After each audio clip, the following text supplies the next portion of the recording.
Hello દોસ્તો, current અફેરની ગામ ગપાડા સિરીઝની અંદર એપિસોડ નંબર 52 માં આપ સૌનું હાર્દિક સ્વાગત છે ને.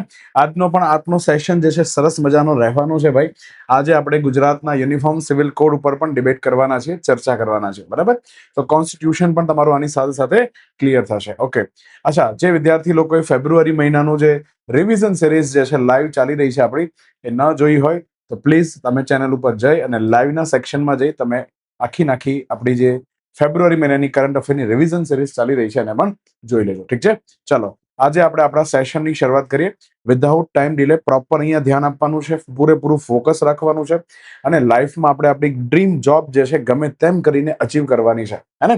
ચલો, તો આ સાથે જે છે આપણે આપણા સેશનની શરૂઆત કરીએ. હું અભિષેક બુન્હા તમારું ખૂબ ખૂબ હાર્દિક સ્વાગત કરું છું. ચલો, તો પહેલો પ્રશ્ન તમારી સામે છે. તાજેતરમાં ગુજરાતની અંદર શરૂ થયેલું સુગમ ડિજિટલ ગુજરાત ઇનિશિયેટિવ જે છે એના પહેલા તબક્કામાં એટલે કે પ્રારંભિક તબક્કામાં કેટલી સેવાઓ જે છે એનો સમાવેશ કરવામાં આવ્યો હતો, હે ને. તો ગુજરાતની અંદર સુગમ ડિજિટલ ગુજરાત ઇનિશિયેટિવ જે છે ચાલુ થયું છે અને મુખ્યમંત્રી ભૂપેન્દ્રભાઈ પટેલે આની શરૂઆત કરાવી છે.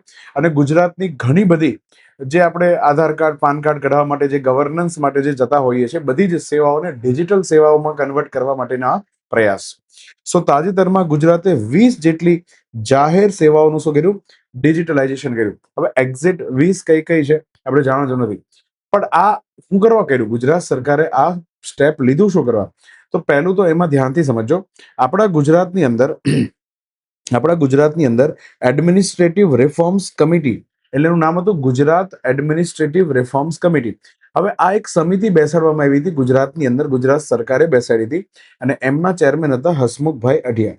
આ હસમુખભાઈ અઢિયાને કહેવામાં આવ્યું હતું કે ગુજરાતનું જે પ્રશાસન છે, આ અધિકારીઓ આમ જનતા સુધી જે સેવાઓ પહોંચાડે છે, આ સેવાઓને હજી સારી રીતના કઈ રીતના ડિલિવર કરી શકાય, હે ને. તો એના માટે જ તમે આખો રિપોર્ટ આપો. સો ફાઇનલી GARC અલગ અલગ સમય ઉપર ઘણી બધી ભલામણ આપી હતી અને એમની જ ભલામણોને ધ્યાનમાં લઈ ફાઇનલી ગુજરાત સરકારે સુગમ ઇનિશિયેટિવ પહેલ જે છે લોન્ચ કર્યું છે. ભાઈ, સરકારની ઈચ્છા શું હોય તમે સમજો શાંતિથી, કે આમ જનતાને સારામાં સારી સેવા મળી રહે, એ જ સરકારની ઈચ્છા હોય, હે ને. સો આપણું જે શાસન છે એ કાર્યક્ષમ બને, સુલભ બને. કેટલું સારું લાગે યાર કે જ્યારે આપણને ખબર પડે કે આધાર કાર્ડ અને પાન કાર્ડની જે સેવાઓ છે એ ડિજિટલ થઈ ગઈ હોય. ઘણી વખત તમારે કોઈ ફોર્મ કાઢવા જવાનું, ડિજિટલી જ બધી વસ્તુને ડોક્યુમેન્ટ અપલોડ કરી દો તો ફાઇનલી જે છે તમને બધું મળી જતું હોય છે, હે ને. સો આ આખું સુગમ ઇનિશિયેટિવ જે છે સરકાર દ્વારા ચાલુ કર્યું છે. એન્ડ ટુ એન્ડ ડિજિટલ ગવર્નન્સને પણ શું આપે છે? પ્રોત્સાહન આપે છે. તો તમે સમજો, આપણા ભારતમાં પણ આપણે ભારત જે છે અંગ્રેજોમાંથી આપણે આઝાદ થયા. તો હવે તમે સમજો કે અંગ્રેજોએ જે આખી સિસ્ટમ બેસાડી હતી, આપણે એ સિસ્ટમ પ્રમાણે થોડો દેશમાં ચાલવાનું છે. આપણે ભારત આઝાદ દેશ છે, અહીંયા કલ્યાણકારી રાજ્યની વિભાવના છે. તો આપણે કંઈક એવો દેશ બનાવવાનો છે કે આમ જનતાને સાંભળે, આમ જનતા જે છે એના પ્રોબ્લેમ્સને દૂર કરે, કલ્યાણકારી રાજ્ય બનાવવું છે. પણ પ્રોબ્લેમ એ હતો કે વર્ષોથી આપણે અંગ્રેજોની સિસ્ટમ પ્રમાણે ટેવાઈ ગયા હતા, હે ને. હવે એનાથી થયું કેવું? ધ્યાનથી સમજો, બહુ જ શાંતિથી સમજો. એનાથી થયું કેવું? ભારત સરકારે પણ, આ તો ગુજરાતે ભલે હસમુખ અઢિયાની કમિટી બનાવી, ભારત સરકારે પણ બે વખત આખા ભારતના એડમિનિસ્ટ્રેશનને સુધારવા માટે 2 વખત એડમિનિસ્ટ્રેટિવ રિફોર્મ્સ આખા કમિશન બેહાડ્યા છે. એટલે એને ARC કહેવાય. શું કહેવાય છે ને? ARC, હે ને. આને ગુજરાતીમાં કેવું હોય તો વહીવટી સુધારણા આયોગ. શું કહેવાય છે? વહીવટી સુધારણા આયોગ. અચ્છા, આયોગ કોને કહેવાય બેટા? આયોગ કોને કહેવાય? આયોગ એને કહેવાય કે જ્યારે કોઈ ડેડિકેટેડ કામ એને સોંપવામાં આવ્યું હોય, એક પર્ટિક્યુલર ટાસ્ક જે છે એને સોંપવામાં આવ્યું હોય.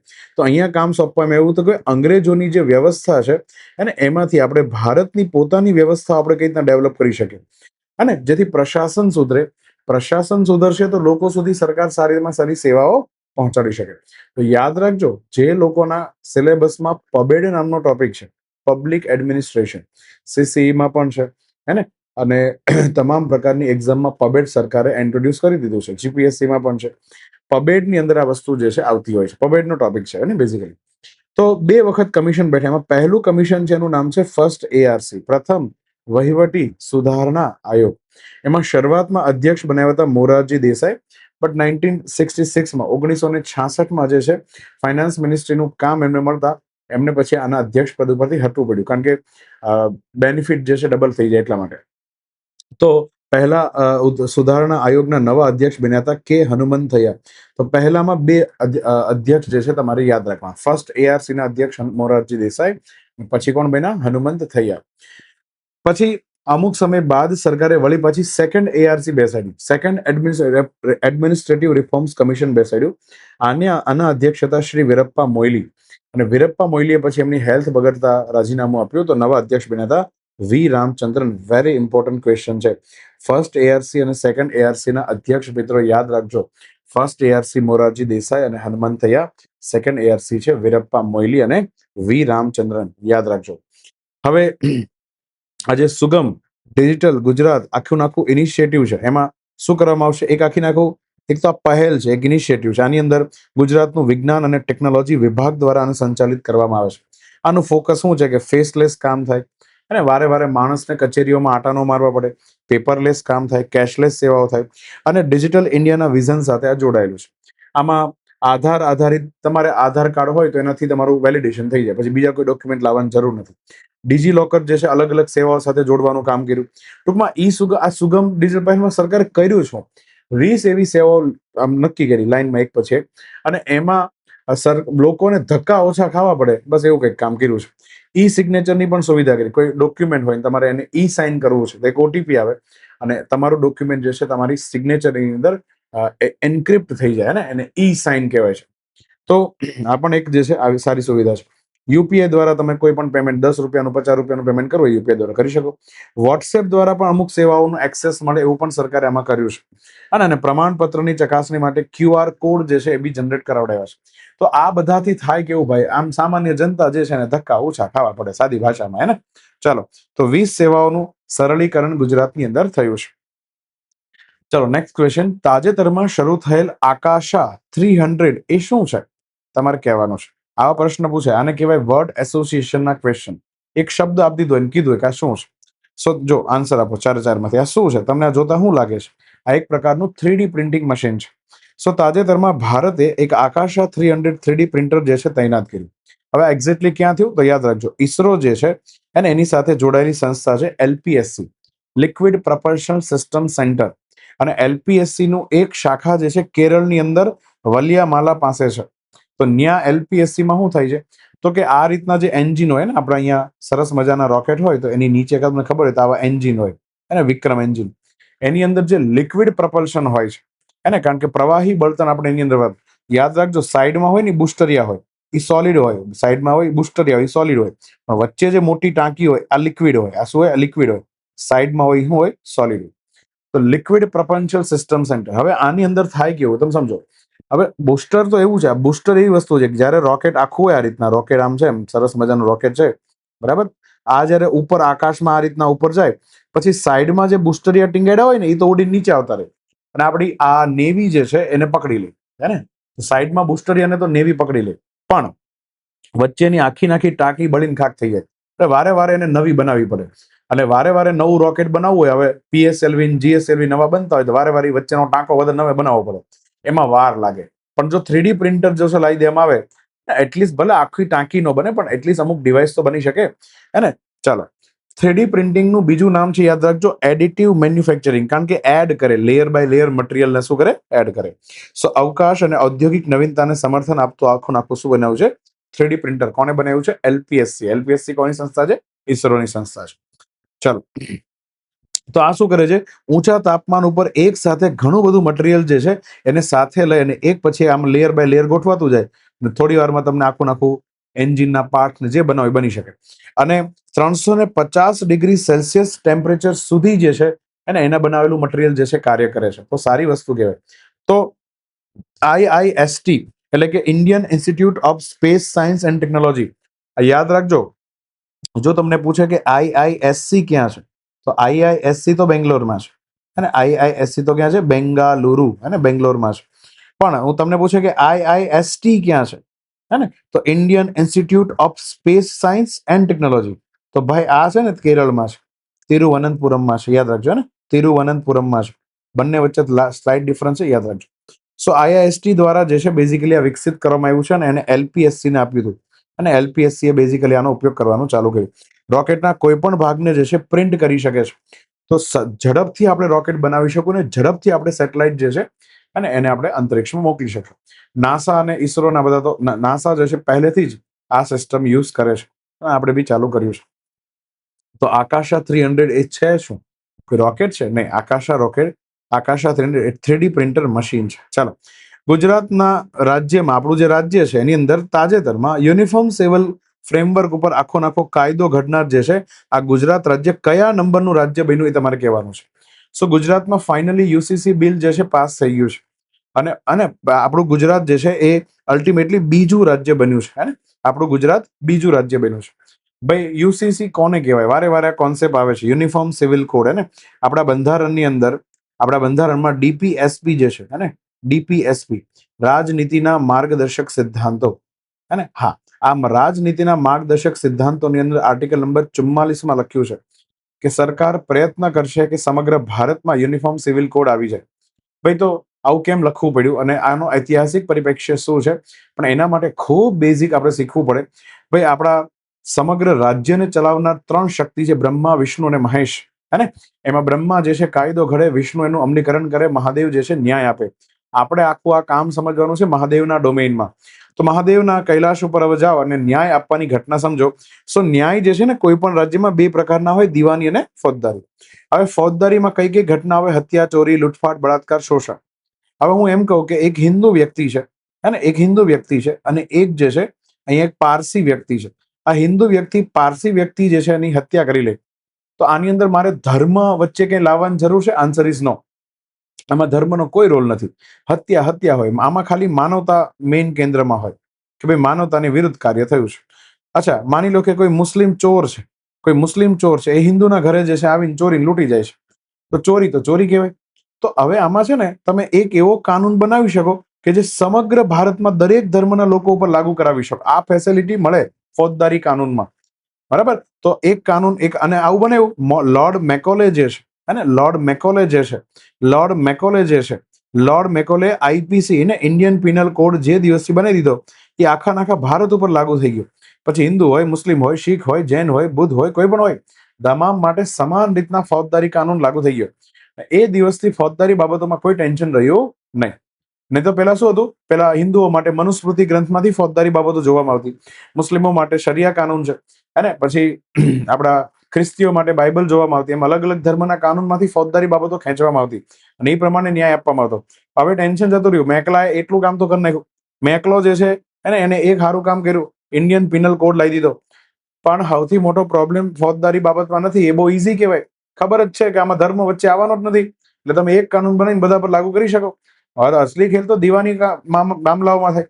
કારણ કે પેલા તો એ સમજો દીવાની મામલામાં આવે હું આપણા જે બી ફેમિલી મેટર આવે ને, લગ્નના મામલા, છૂટાછેડાના મામલા, વારસાના મામલા, ગોદના મામલા, ગોદ ભરાય ને, છોકરું ના થતું હોય કોઈ બીજાના છોકરાને ગોદ લઈ લેવું.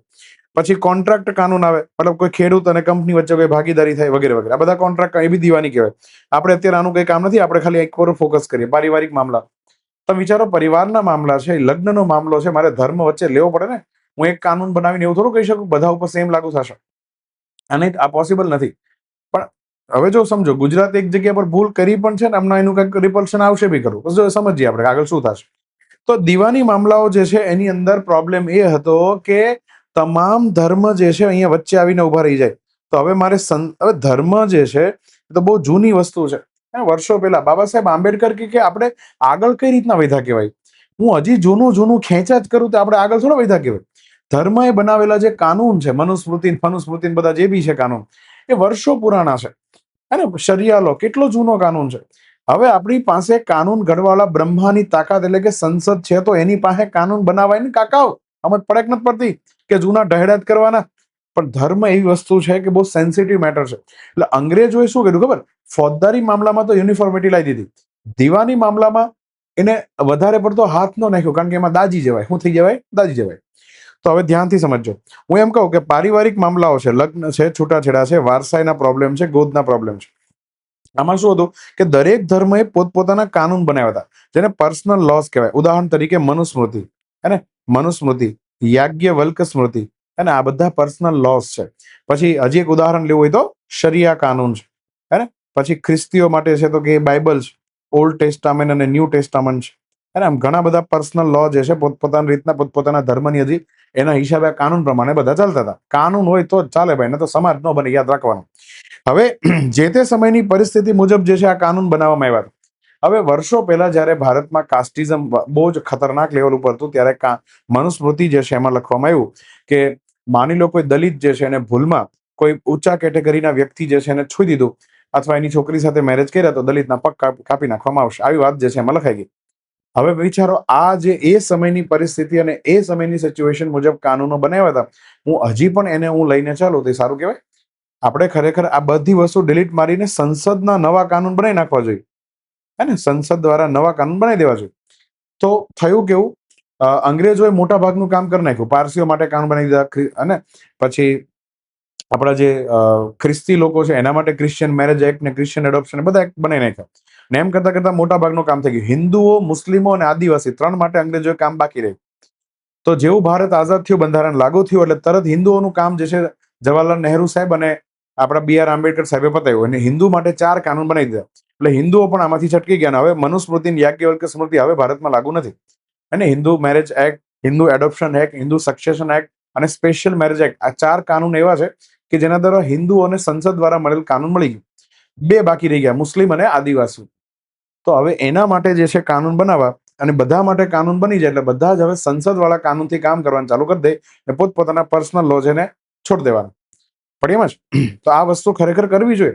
વર્તમાનમાં કાનૂન બનાવતી સંસ્થા છે તો તમે જૂના લોકોનો કાનૂન હુકરા લગાવો છો. પર્સનલ લો જે છે અત્યારના સમયમાં ચાલે નહીં, કારણ કે આપણી પાસે સંસદ અને વિધાનસભા છે ભાઈ, તો એમાં કરી દેવાય. અને ચલો આ બાજુ ફોજદારી મામલા મેં તમને કીધું કે આમાં કોઈ ધર્મ વચ્ચે આવતો જ નથી. તો જે તે સમયની પરિસ્થિતિ મુજબ તમારે કઈ કાનૂન બનાવવાની કઈ જરૂર નથી. અને લોર્ડ મેકોલે જે છે કામ કરી દીધું, IPC આવી ગઈ એટલે બધા મનુસ્મૃતિ, શરિયા, ફરિયા બધું ઉડી ગયું. ફોજદારી મામલામાં મનુસ્મૃતિ, શરિયા, બાઇબલ આ બધું જોવામાં આવતું નથી, બરાબર ને. હવે ખાલી ને ખાલી IPC, અને IPC નું બી નવું નામ આવી ગયું IJC, ઇન્ડિયન જસ્ટિસ કોડ, આને જોવામાં આવે છે. તો હવે એમાં કોઈ ટેન્શન જ નથી. યુનિફોર્મ ક્રિમિનલ કોડ તો આવી ગયો છે, યુનિફોર્મ સિવિલ કોડ આવવાનો બાકી છે, હે ને. હવે યુનિફોર્મ સિવિલ કોડ 2 રીતના લાવી શકે. સમગ્ર ભારતમાં એક કાનૂન બને તમામ ઉપર લાગુ થઈ જાય, પણ આ થોડું અઘરું છે. તો નક્કી કર્યું કે UCC જે છે, યુનિફોર્મ સિવિલ કોડની આ પ્રક્રિયા જે છે અને કોન્કરન્ટ લિસ્ટમાં નાખીએ, સમવર્તી યાદીમાં રાખીએ, જેથી રાજ્ય બી કાનૂન બનાવી શકે અને કેન્દ્ર બી કાનૂન બનાવી શકે, હે ને. અને દરેક રાજ્ય પોતપોતાના હિસાબે યુનિફોર્મિટી લાવવા મળે, કારણ કે ફોજદારીમાં જ કામ કરવાનું બાકી નથી, ખાલી દીવાનીમાં કામ કરવાનું બાકી છે. તો અહીંયા જે છે દીવાની મામલાઓની અંદર જો ધ્યાનથી સમજો, બંધારણે તો લખી દીધું આર્ટિકલ 44માં કે UCC દ્વારા જે છે ધીમે ધીમે પ્રયત્ન કરી અને સમગ્ર ભારતને દીવાની મામલાઓમાં એના પર્સનલ લો હટાવી નાખજો અને સંસદ વાળા કાનૂન બધા ઉપર લાગુ કરી દેજો. હિન્દુ, પારસી, ખ્રિસ્તી વગેરે માટે હવે કોઈ પર્સનલ લો નથી. સંસદ અને વિધાનસભાએ જે તે સમયે કાનૂન જે છે બનાવી દીધા છે. તો આ બધા તો યુનિફોર્મમાં આવી ગયા છે, છત્રી નીચે, સંસદની છત્રી નીચે આવી ગયા છે. 2 જણા બહાર ભીંજાય છે, કોણ? મુસ્લિમ ને આદિવાસી. આજે પણ એ લોકોના પર્સનલ લો જે છે એ હિસાબે એ લોકો દીવાની મામલાઓને હેન્ડલ કરે છે, હે ને. તો લગ્ન કરવા હોય તો શરિયા પ્રમાણે જે વિધિ વિધાન થતા હોય એ પ્રમાણે જ રજીસ્ટ્રેશન બધું થાય. સરકારને કાંઈ ખબર નથી. અલ્ટિમેટલી પર્સનલ લો જે છે એ ન હોવું જોઈએ, ને અહીંયા પણ વિધાનસભાના કાનૂન આવી જવા જોઈએ. આને કહેવાય યુનિફોર્મ સિવિલ કોડ. તો UCC સમવર્તી યાદીમાં છે, અને આમાં નિયમ એવો બી છે કે કેન્દ્ર કરતા રાજ્ય જે છે એ આ કાનૂન લાવે ને UCC નો વધારે સારું પડે, કારણ કે દરેક રાજ્યમાં પરિસ્થિતિ અલગ અલગ હોય. દરેક રાજ્યમાં પરિસ્થિતિ અલગ હોવાને કારણે કેન્દ્ર UCC લાવે એના કરતા રાજ્ય લાવે વધારે સારું, કારણ કે કેન્દ્ર જો UCC લાવ્યું તો આખા ભારતમાં આંદોલનનો ભય ચાલુ થઈ જાય, કારણ કે આ મુસ્લિમ લોકો જે છે એને પોતાના પર્સનલ લો હટી જાય તો એને અંદરથી ચિંતા અને ગુડગુડિયા થવા લાગે. પણ બંધારણ સ્પષ્ટ ભાષામાં કહે છે UCC તો લાવવાનું જ રહેશે, અને આ દેશ બંધારણ પ્રમાણે ચાલે છે, યાદ રાખજો. ગુજરાત સરકારે તાજેતરમાં, હવે ગુજરાતની આપણે આખી વાત સમજીએ. UCC ગુજરાત સરકારે ફેબ્રુઆરી 2025માં સુપ્રીમ કોર્ટના એક નિવૃત્ત ન્યાયાધીશ હતા, નામ હતું રંજના પ્રકાશ દેસાઈ, યાદ રાખવાનું છે આ નામ. એમની અધિકારીતમાં એક સમિતિ બેહાડી અને કીધું કે તમે ભલામણ કરો પણ તમે UCC લાગુ કરી દેવો. આ સમિતિએ 17 માર્ચ 2026ના રોજ એનો અહેવાલ જે છે આપ્યો, અને એના પર ગુજરાત જે છે એને UCC બિલ 2026 કર્યું, પસાર કર્યું. તો રંજના પ્રકાશ દેસાઈની સમિતિના ભલામણ આધારે UCC બિલ ગુજરાતની અંદર આવ્યું છે, અને ઉત્તરાખંડ પછી UCC લાવનાર ગુજરાત ભારતનું બીજું રાજ્ય બન્યું છે. ઉદ્દેશ્ય શું છે કે સિવિલ મામલાઓમાં તમામ નાગરિકો માટે એક યુનિફોર્મ કાયદો હોય, એકને હિન્દુ મેરેજ એક્ટ છે ને એકને કોઈ એક્ટ જ નથી. આવું નહીં ચાલે. સમાનતા આવી જોઈએ, લિંગ, ન્યાય, કાનૂન બધું એક રૂપતા આવી જાય એવું કંઈક કરવાનું છે. હવે ધ્યાનથી સમજો. હવે આની મહત્વપૂર્ણ જોગવાઈ આપણે જોશું, કારણ કે જે વિધાનસભામાં આપણા બિલ પસાર થયું છે એની ઇમ્પોર્ટન્ટ જોગવાઈ આપણે યાદ રાખવી પડશે. તો પહેલું આપણા ગુજરાત માટે અને જે ભારત માટે છે, પુરુષો માટે મિનિમમ એજ લગ્નની કેટલી છે? 21. અને સ્ત્રીઓ માટે કેટલી છે? 18. તો ધ્યાનથી સમજો. હવે હું તમને એક ઉદાહરણ આપું. માની લો કે આપણા ગુજરાતની અંદર કોઈ મુસ્લિમ સમુદાયમાં ક્યાંક એવું હોય કે નાનપણમાં બી ઉંમરમાં લગ્ન કરવાનું ચાલે. હવે નહીં ચાલે, બધા માટે લાગુ થઈ ગયું. બરાબર. તો સિવિલ મામલાઓમાં બધા જ જે છે કાનૂન અંતર્ગત આવી ગયા. અને 60 દિવસની અંદર તમામે જે છે રજીસ્ટ્રેશન કરી દેવાનું રહેશે. અને માની લો કે તમે નોંધણી તમારા લગ્નની નથી કરાવતા, 10,000 સુધીનો દંડ સરકાર ફટકારશે. લગ્ન થયા એટલે નોંધણી કરાવી દેવાની ભાઈ, નિયમ છે. બળજબરી, છેતરપિંડી, ખોટી ઓળખ સાથે જો લગ્ન કર્યા તો 7 વર્ષ સુધીની જેલની સજા થાય. આ બેઝિકલી લવ જેહાદનો પ્રોબ્લેમ રોકવા માટે છે. હે ને? લવ જેહાદનો પ્રોબ્લેમ રોકવા માટે છે. બળજબરીથી તમે મેરેજ કરાવી નાખો, હિન્દુ દીકરી હોય મુસ્લિમ વ્યક્તિને લગ્ન કરાવી નાખે કે ઊંધું કોઈ પણ થાય તો જે છે 7 વર્ષ સુધીની જેલની સજા. યાદ રાખજો, 7 વર્ષ જેલમાં હડવું પડશે. હે ને? પણ હવે આમાં પ્રોબ્લેમ બી છે. બળજબરી જે છે ખરેખર હોય છે કે પછી દેખાડે છે, ઘણા બધા ઇસ્યુઝ છે. પોલીસની સામે તો બોલવા જ મળે કે મને બળજબરી કરી, ખરેખર ન કરી હોય. બરાબર. તો આ થોડું અઘરો કેસ બની ગયો છે. ચલો આગળ વધીએ. છૂટાછેડાના બી નિયમો અહીંયા આપી દીધા સરકારે. શું કીધું છે? ન્યાયિક અથવા તો કોર્ટની બહાર તમે જાતે ભેગા થઈને છૂટા થઈ જાવ, એ નહીં હાલે. છૂટાછેડા કરવા હોય ને તો સરકાર દ્વારા જ પ્રોસેસ કરવી પડશે. જેમ લગ્ન સરકારની અંતર્ગત થાય એમ છૂટાછેડા બી સરકારની પ્રોસેસ અંતર્ગત બી થશે. કાનૂની કોર્ટના હુકમ સિવાયના કોઈ પણ પ્રકારના છૂટાછેડા થયા તો 3 વર્ષની જેલની સજા થઈ જાય ભાઈ. 3 વર્ષ જેલની સજા. લગ્ન જો કોઈને બળજબરીપૂર્વક કર્યા 7 વર્ષ, છૂટાછેડા કર્યા 3 વર્ષ, જેલમાં હબડાવવું પડશે. હવે ધ્યાનથી સમજો. આપણા ગુજરાત એક સ્પષ્ટ ભાષામાં કીધું કે હવે હલાલા નિકાહ જેવી પ્રથા જે છે એ ગુજરાતની અંદર બેન રહેશે. ગુજરાતમાં હલાલા પ્રથા નહીં ચાલે. મુસ્લિમ ધર્મની અંદર આ પ્રથા છે, શરિયા લો માંથી આવે. સમજો શું છે ભાઈ. આ મુસ્લિમ ધર્મ આવ્યો ક્યાં? આરબ અને આરબ પેનિન્સ્યુલામાંથી આવ્યો. અને મક્કા અને મદીના બે જગ્યા આરબ પેનિન્સ્યુલામાં છે ને, સાઉદી અરેબિયામાં. હવે ધ્યાનથી સમજો. આરબની અંદર એવું હતું, સમજો ધ્યાનથી. આરબની પ્રદેશમાં પુરુષો જે છે એ છે ને છૂટાછેડા આપતા. માની લો કે કોઈ પુરુષ છે સ્ત્રીને છૂટાછેડા આપી દે કે હવે મારે તારી હારે નથી રહેવું. હવે અહીંયા મુસ્લિમ ધર્મમાં ઈદાહ નામનો એક કોન્સેપ્ટ છે. ઈદાહનો સમય. ઈદાહનો સમય એટલે ભાઈ એક પુરુષ પોતાની પત્નીને છૂટાછેડા આપે છે. બની શકે કોઈ પ્રોબ્લેમ થયો હોય, આવેગમાં આવીને છૂટાછેડા આપી દીધા હોય, તો અહીંયા ધર્મની અંદર એક નિયમ બનાવ્યો ઈદાહનો સમય, કે ભાઈ કુલિંગ ટાઈમ, કે ટાઢા પડીને એક વખત વિચારો. બની શકે તમારું મગજ ફરીને વળી પાછા એની સાથે મેરેજ કરી લો તો સારું રહે. જીવન તમારું ગાડું જે છે ચાલ્યા કરે. અન્ડરસ્ટેન્ડિંગના પ્રોબ્લેમ હોય છે. સો ઈદાહ નામનો એક કોન્સેપ્ટ પણ મુસ્લિમ ધર્મની અંદર હતો. ધ્યાન સમજો. હવે આ લોકો કરે છે, વસ્તુ સારી જ બનાવવામાં આવી હોય પણ એનો મિસયુઝ કઈ રીતના કરે સમજો. ઈદાહનો જે સમય હોય, ઈદાહનો સમય અલગ અલગ સ્ત્રીઓ માટે અલગ અલગ હોય છે. આપણે એક ઉદાહરણ લઈએ. માની લો કે 3 મહિનાનો ઈદાહનો સમય છે. 3 મહિનાનો શું છે? ઈદાહનો સમય. આ દિવસે જો અહીંયા ઘાટું કરું ને, એ દિવસે જે છે એક મુસ્લિમ પુરુષે પોતાની બેગમને શું આપી દીધા? છૂટાછેડા આપી દીધા, તલાક કહી દીધો. હવે 3 મહિના જે છે સુધી, 3 મહિના એક બફર ઝોન કહેવાશે. કમ્પ્લીટ છૂટાછેડા ગણાશે નહીં. તો અહીંયા મહિને જે છે વારે વારે તલાક એવું કહેવાનું. 1 મહિનો પૂરો થાય પાછું તલાક કહેવાનું, 1 મહિનો પાછું તલાક કહેવાનું. આવું એટલા માટે આ બધું હું કરવા ગોઠવ્યું? તમે મૂળ કોન્સેપ્ટ સમજો, તમે નિયમમાં ન જાઓ.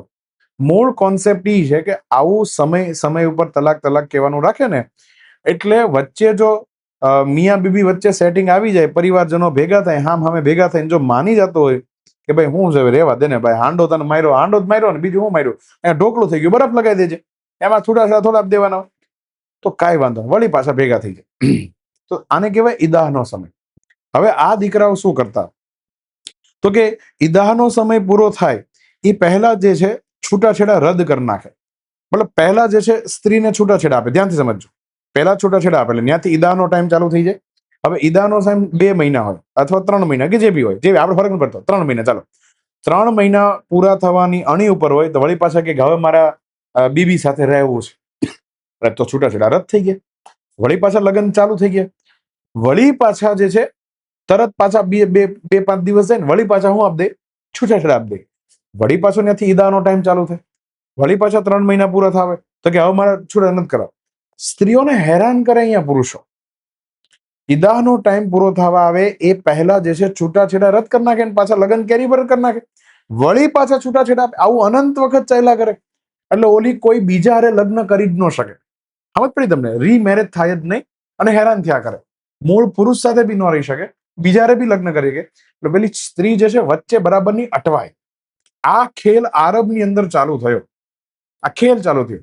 વસ્તુ સારા માટે બનાવવામાં આવી હતી. કોઈ પણ ધર્મમાં ખરાબ વસ્તુ ન હોય, પણ પાછળથી સમસ્યાઓ ચાલુ થઈ જાય. લોકો આનો મિસયુઝ કરવાનું ચાલુ કરે. સો ઈદાહ શું છે? કુલિંગ ટાઈમ છે. સ્ત્રી પ્રમાણે અલગ અલગ. કોઈ સ્ત્રીને માસિક ધર્મ ચાલુ હોય તો એના માટે ઈદાહનો ટાઈમ 3 મહિના છે. અને જેને મેનોપોઝ આવી ગયું હોય અને છૂટાછેડા આપ્યા હોય તો પછી એને 3 ચંદ્ર સુધી રાહ જોવાની. બરાબર? પછી ઈદાહનો સમય પૂરો થાય પછી સ્ત્રી મુક્ત થઈ જાય. બરાબર ને? તો આ રીતના અલગ અલગ.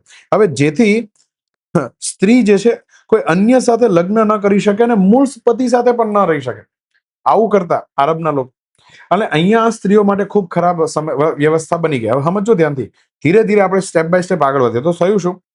સો મૂળ રીતના આ જે મુસ્લિમ પુરુષો જે છે આવેગમાં આવીને 3 વખત તલાક ન બોલી જાય એના માટે પાછળથી એનો દુરુપયોગ જે છે અટકાવવા માટે જે છે એક નવી પ્રોસેસ ચાલુ થઈ, નિકાહ હલાલા. નવી પ્રોસેસ શું ચાલુ થઈ? નિકાહ હલાલા. હવે આ નિકાહ હલાલા વસ્તુ શું છે ધ્યાનથી સમજજો. આખી પ્રોસેસ શું છે? હલાલાની અંદર શું કરવામાં આવે તો કે જે મુસ્લિમ પુરુષ છે ને એને સ્ત્રી જે છે, આ સ્ત્રી જે છે બરાબર, એને શું આપી દીધા? છૂટાછેડા આપી દીધા. હે ને? અને હવે આ સ્ત્રી જે છે ને એને મૂળ પુરુષ સાથે લગ્ન કરવા છે. મૂળ પુરુષ સાથે શું કરવા છે? લગ્ન કરવા. જેની સાથે છૂટાછેડા એની સાથે પાછા શું કરવા છે? રીમેરેજ કરવા છે.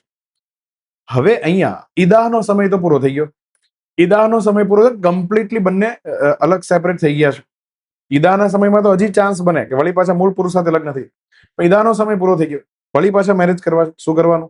તો કે એક કોઈ અન્ય પુરુષ સાથે ટેમ્પરરી મેરેજ કરવાના. હવે કોઈ પણ હોઈ શકે, મૌલવી પણ હોઈ શકે, ટેમ્પરરી મેરેજ કરવા. પછી એ પુરુષ જે છે સ્ત્રીને, મૂળ સ્ત્રીને પાછા શું આપે? છૂટાછેડા આપે. આ સ્ત્રીને પાછા છૂટાછેડા આપે. શું આપે? હા, તો આ પુરુષ જે છે આ સ્ત્રીને શું આપે? છૂટાછેડા આપે. હવે પછી સ્ત્રી જે છે એને એ મૂળ પુરુષ સાથે લગ્ન કરી શકે. આ એક વહીવટ હતો, આખો પ્રોસેસ હતી. આવું અઘરું હું કરવા કરી નાખ્યું? આવું હું કરવા કરી નાખ્યું? જેથી પુરુષ હવે ડરે. હવે પુરુષ જે છે ડરે. કારણ કે અહીંયા સ્ત્રી જે છે ને મૌલવી સાથે કે કોઈ અન્ય વ્યક્તિ સાથે લગ્ન થઈ શકે છે. પછી એ મૌલવી જો કન્ટિન્યુ રાખ્યું પછી ત્યાં ચાલુ થઈ જાય. તો પુરુષ આવેગમાં આવીને છૂટાછેડા ન આપ દે. એટલે વચ્ચે આ નિકાહ હલાલા ઘુસાડવામાં આવી. સમજો છો તમે? ખ્યાલ આવ્યો? તો અલ્ટિમેટલી સ્ત્રીઓને બચાવવા માટે કંઈક નિકાહ હલાલા લાવવામાં આવી હતી. સમજ પડી? પણ હવે પ્રોબ્લેમ એ થાય કે મૌલવી જે છે એને લગ્ન કરી દીધા અને એ જ મૌલવી જે છે હવે ના પાડે કે હું છૂટાછેડા નહીં આપું. સામાન્ય રીતના મૌલવી આપી દે છે પણ કોઈ ન આપ્યું માની લો તો પેલી સ્ત્રી એની સાથે રહેવું પડે. અને સ્ત્રીઓને તો તલાક આપવાનો કોઈ અધિકાર જ નથી. આખી પ્રોસેસમાં સ્ત્રીઓનો અધિકાર જ નથી. અઘરું થઈ ગયું ને? ખબર પડે છે તમને? કઈ મગજમાં ઘૂસે છે કઈ રીતના વ્યવસ્થિત? ખ્યાલ આવ્યો? જે ઈદાહ વાળી ગેમ ચાલતી હતી અનંત વખત, એને રોકવા માટે નિકાહ હલાલા સિસ્ટમ લાવવામાં આવી હતી. જેથી પુરુષો ડરે, કોઈ પણ સ્ત્રીને તલાક આપતા પહેલા વિચારે. કારણ કે એની સાથે જ રીમેરેજ કરવા હશે તો આખી લાંબી પ્રોસેસ કરવી પડશે. જેટલી વસ્તુ લાંબી થાય એટલી અઘરી થઈ જાય. તો કોઈ પુરુષ કહેવાય રહેવા દે, નથી આપવા તલાક, એવું કરનાર મગજમાં આવું વિચારે. સો અલ્ટિમેટલી નિકાહ હલાલા સિસ્ટમ આખા ગુજરાતમાંથી આ સિસ્ટમ હવે બેન જ થઈ ગઈ છે. કારણ કે એનો મિસયુઝ પાછો અલગ રીતના થવા લાગ્યો. સમજ પડી ને?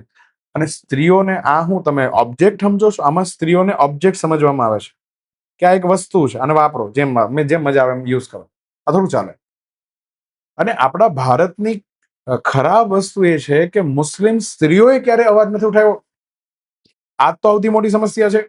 હિન્દુ સ્ત્રીઓએ ખૂબ અવાજ ઉઠાવ્યો છે પોતાના ઉપર થતા તમામ અત્યાચારો ઉપર.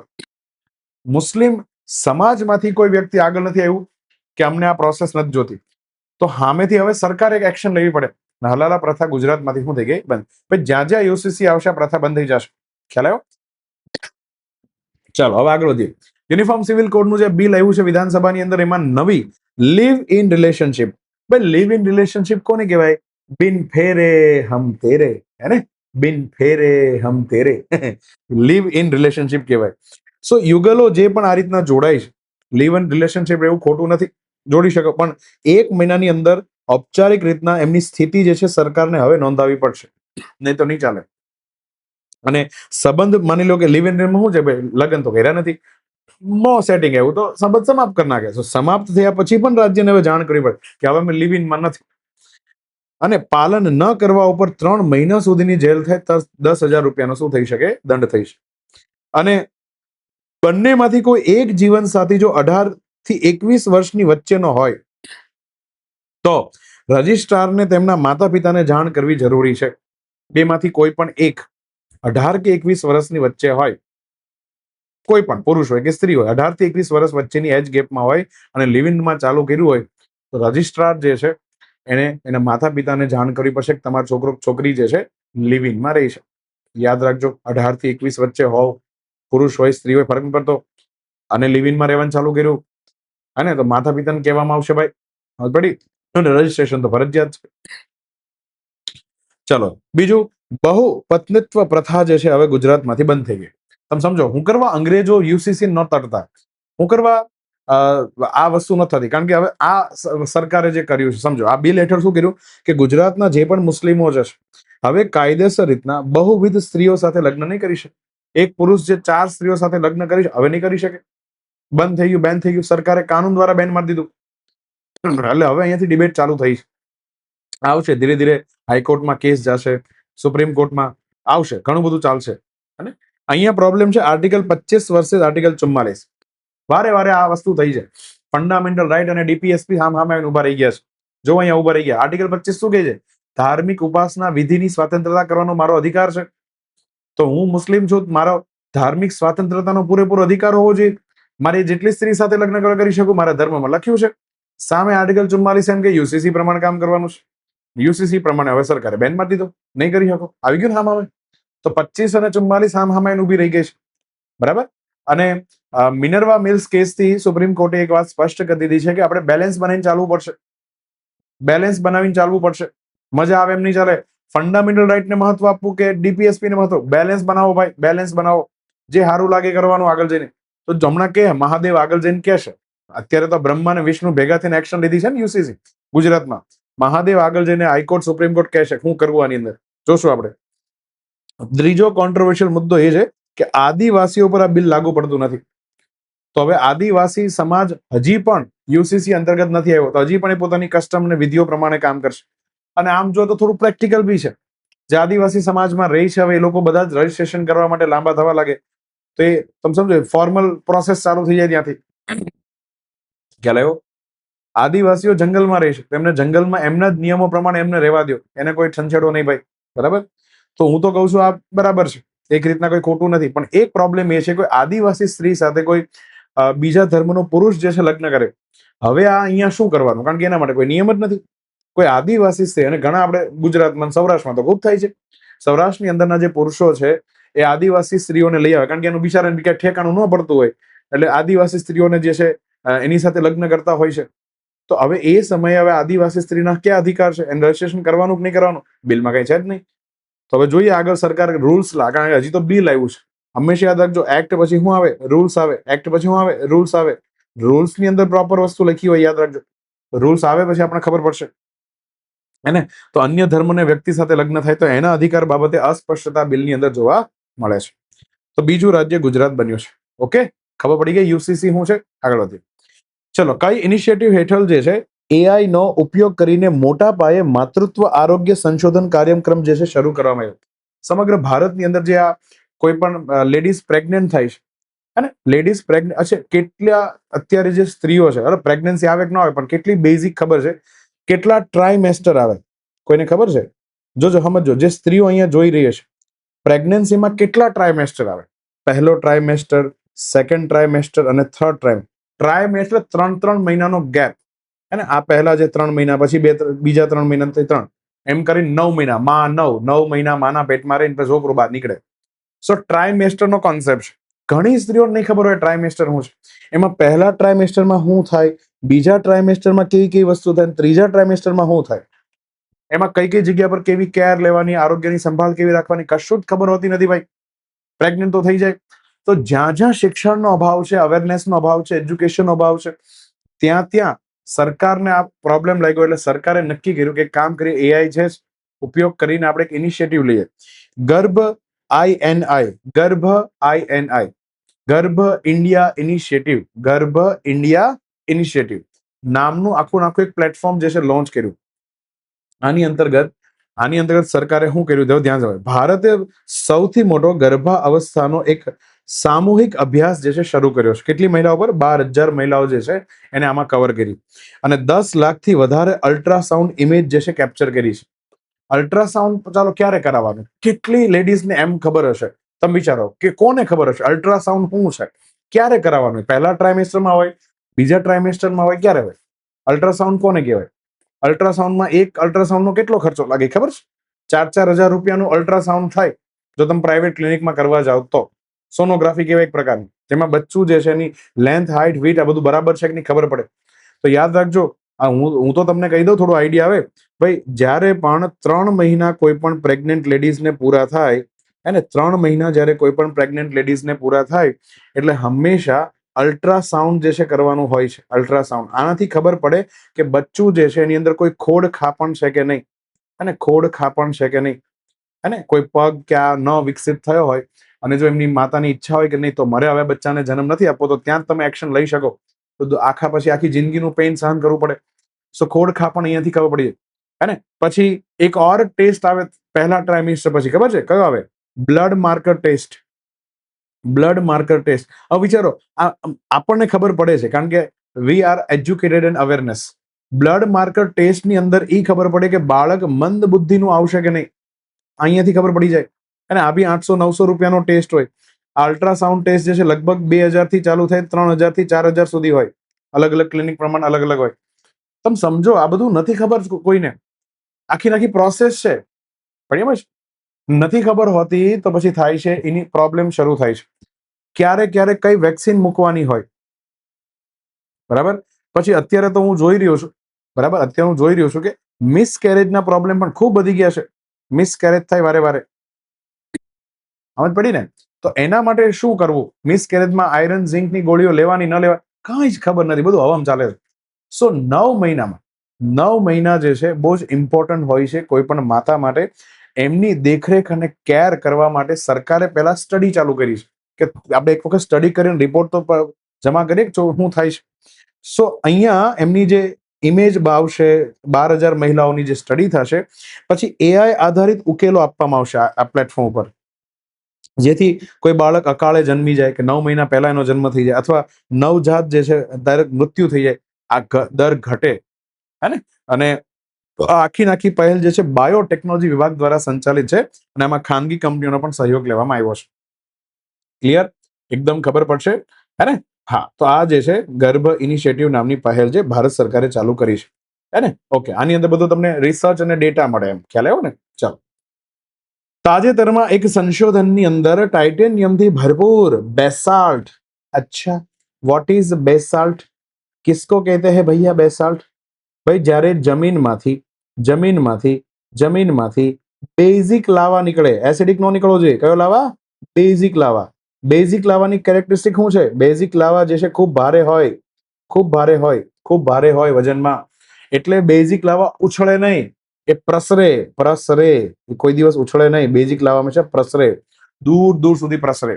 પછી ઠંડો થાય, પછી ચટ્ટાન બને, અને પછી આગળ જઈને અહીંયાથી શેનું નિર્માણ થાય? બોલો, 1 માર્કનો સવાલ છે જીઓગ્રાફીમાં. ઉચ્ચ પ્રદેશનું નિર્માણ થાય. શેનું નિર્માણ થાય? ઉચ્ચ પ્રદેશ.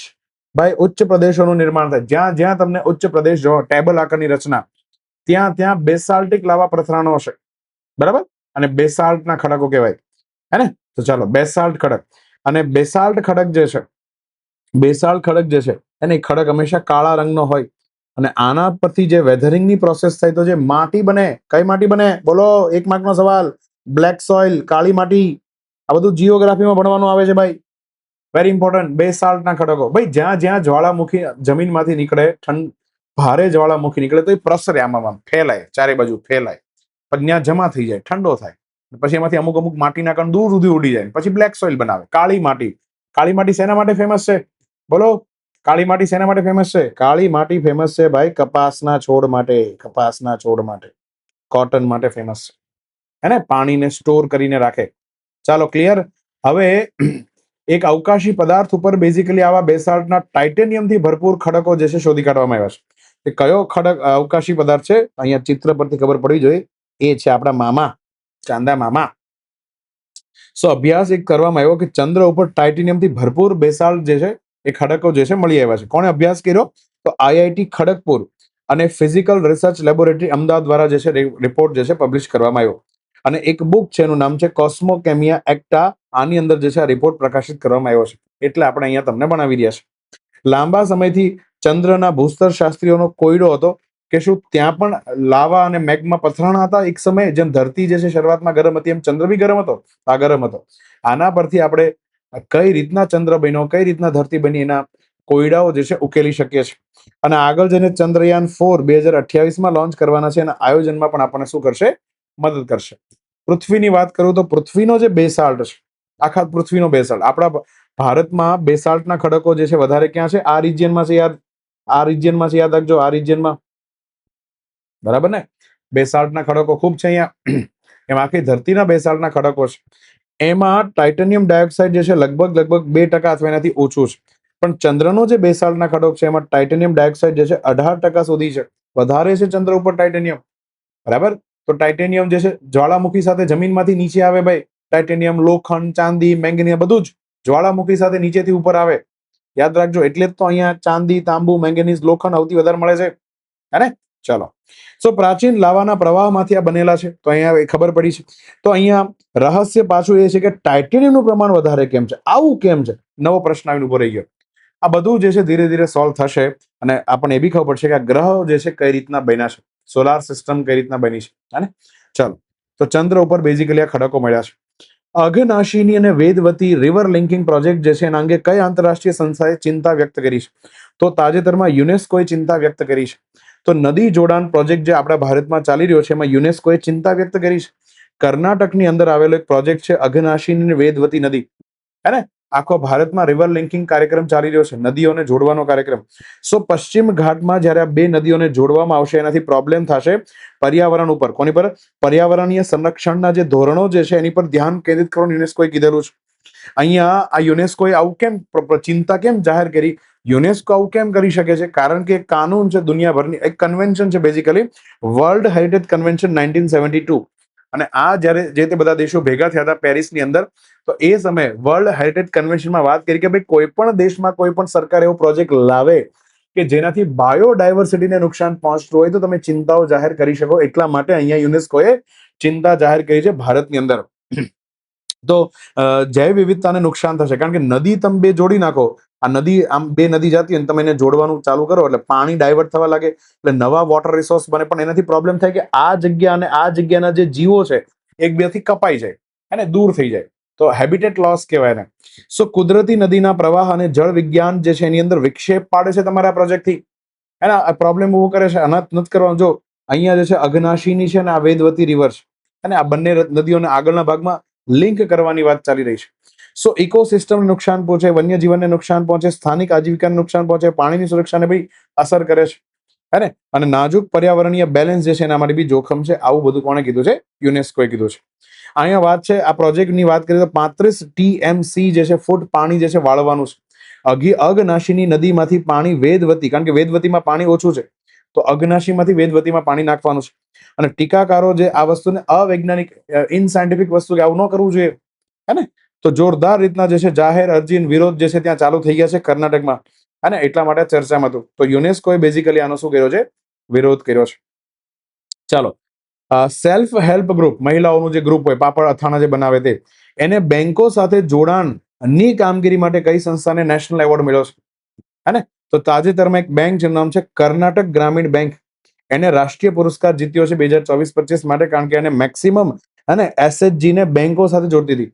અને આ બહુ સારી વસ્તુ છે, કારણ કે એસએચજી જે છે, એસએચજી ગામડે ગામડે બધી સંસ્થા હોય ને જે પાપડ અથાણા આચાર બધું બનાવે, આ જે છે ને લોકલ જગ્યા પર લોન લે, અને લોકલ લોન લે. આનો લેવાય, ખરેખર બેંક પાસેથી લોન લેવાય. ફાયદો એ થાય કે બેંક જે છે આમાં જો હપ્તા સમયસર ભરો તો વ્યાજની સબસિડી પણ આપે, આગળ બીજા હપ્તામાં વ્યાજ ઓછું થઈ જાય, તો એસએચજી ને ફાયદો થાય. અને હંમેશા ફોર્મલ તરીકાથી લોન લેવાનું રાખવાનું ભાઈ, ઇનફોર્મલ લોન નહીં રાખવાની. તો અચ્છા, બીજો એક કોમન પ્રશ્ન, ભાઈ આ તો ખબર જ હોવી જોઈએ, આખી યોજના મેં ભણાવી છે. દીનદયાળ અંત્યોદય યોજના જે આપણા ભારતમાં ચાલી રહી છે, ભારતની બહુ મોટી યોજના છે. શેના માટે છે યોજના? આ યોજના ભારતની અંદર શું બનાવે છે? એસએચજી ને લોન આપવાનું કામ કરે છે. યાદ રાખજો, સેલ્ફ હેલ્પ ગ્રુપને લોન મળી રહે એના માટે જે યોજના ભારતમાં ચાલે એનું નામ શું છે? દીનદયાળ અંત્યોદય યોજના. હે ને? દીનદયાળ અંત્યોદય યોજના, national rural livelihood mission, NRLM જેને કહેવાય છે. તો તમને આવું સાદું પૂછે, હાવ સાદો પ્રશ્ન પૂછ્યો હોય તો કે કઈ યોજના અંતર્ગત ભારતમાં સેલ્ફ હેલ્પ ગ્રુપ જે સમૂહો છે, સ્વસહાય સમૂહો છે, એને બેંકો દ્વારા લોન આપવામાં આવે, તો આન્સર આવશે દીનદયાળ અંત્યોદય યોજના. બરાબર, યાદ રાખજો. આ તો ભાઈ આ બેંકે સારું કામ કર્યું, નાણાકીય સમાવેશન થયું, ગ્રામીણ સશક્તિને પ્રોત્સાહન આપ્યું. અલ્ટિમેટલી અને આ કર્ણાટક ગ્રામીણ બેંક જે છે એને એવોર્ડ આપ, ક્યાં એવોર્ડ આપવા? એની ઇવેન્ટ, એવોર્ડ આપવાની જે ઇવેન્ટ જે છે એ યોજાણી હતી હૈદરાબાદની અંદર. નામ છે નાણાકીય સાક્ષરતા ઉપર નેશનલ કોન્ફરન્સ. તો આ ઇવેન્ટ દરમિયાન જે છે કર્ણાટક ગ્રામીણ બેંકને એવોર્ડ આપવાનો. જો કે ઇવેન્ટ યાદ રાખવાની જરૂર નથી, આ તો પહેલી વાત છે.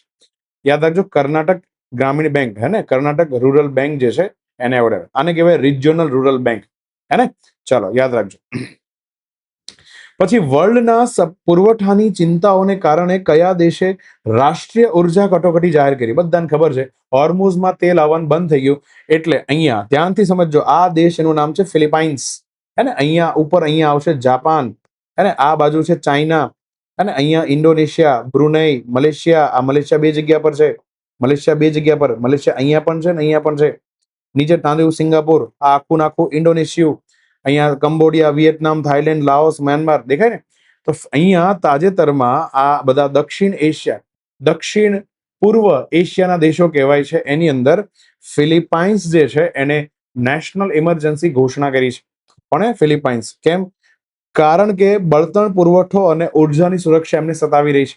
જો હોર્મુઝ સામુદ્રની ન ખુલી તો હેરાન, કારણ કે ફિલિપાઇન્સ છે ને યુએસએ ની ખૂબ નજીક છે અને ઈરાન અત્યારે યુએસએ ની દુશ્મન છે. તો ફિલિપાઇન્સના જહાજો પસાર નથી થવા દેતું. ખ્યાલ આવ્યો ને? સો રાષ્ટ્રપતિ ત્યાંના ફર્ડિનાન્ડ માર્કોસ જુનિયર દ્વારા જાહેરાત કરવાઈ. અહીંયા મોદી સાહેબે પણ કીધું ભાઈ તૈયાર રહેજો ભાઈ, ગમે તે થાય, હે ને? તૈયાર રહેજો. એના કારણે દબદબાટી લાગી ગઈ.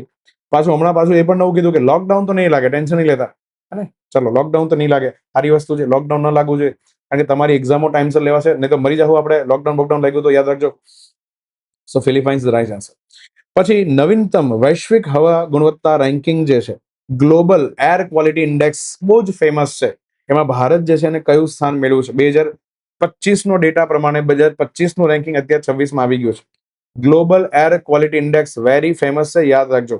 સો તાજેતરમાં ગ્લોબલ એર ક્વોલિટી ઇન્ડેક્સ છે, પહેલા નંબર ઉપર છે પાકિસ્તાન. સૌથી પ્રદૂષિત શહેર કયું છે? પાકિસ્તાન. 67 માર્ક સાથે પહેલા નંબર ઉપર છે. ખરાબ જગ્યામાં આનું નામ હોય. બીજા પર છે બાંગ્લાદેશ, પછી ત્યારબાદ તાજિકિસ્તાન, ચોથા પર આફ્રિકાનો દેશ છે ચાડ, અને પછી DRC આફ્રિકાનો દેશ છે. છઠ્ઠા નંબર ઉપર આપણું ભારત છે. ભારતનું નામ પણ પ્રદૂષિત શહેરોની અંદર આવે છે. તો ભારતે છક્કો લગાવ્યો છે ભાઈ પ્રદૂષણની અંદર, યાદ રાખજો, હે ને?